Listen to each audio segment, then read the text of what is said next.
Signposts were erected to save lives. We learn this from Parshat Shoftim, where the Torah presents us with the details of the Arei Miklat, cities of refuge, 3 to the east of the river Jordan and 3 to the west.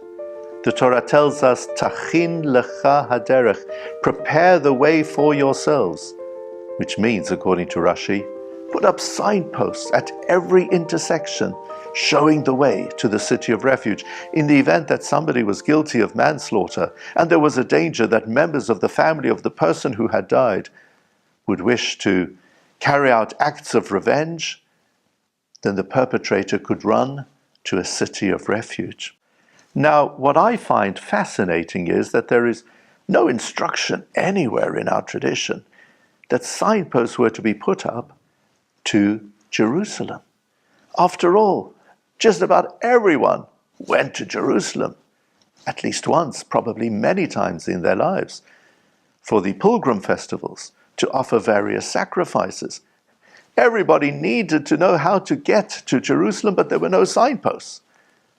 But for the odd occasion on which a few people might need to go to a city of refuge, signposts were to be put up at every intersection. And I think that the reason for this is obvious. You see, a person who was running for his life wouldn't wish to admit to anybody else that they needed to go to the city of refuge. They needed the signposts.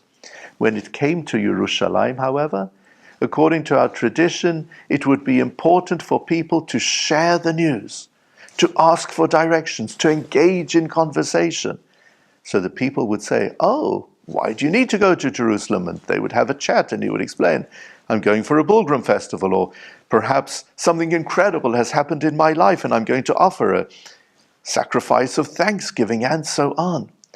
You see, it was considered so important for people to hear good news, to be inspired by what others were saying. And this presents us with a great message for our times.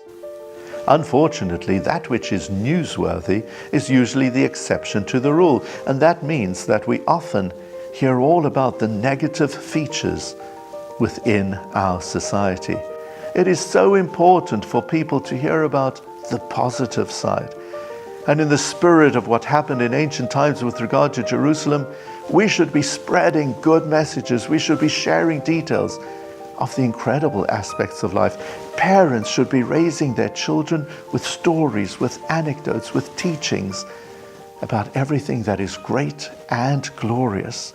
And as a result, people will grow up to appreciate how wonderful Hashem's world actually is. Let's get that good news out. There were no signposts to Jerusalem, but it was what most people were always talking about. Shabbat Shalom.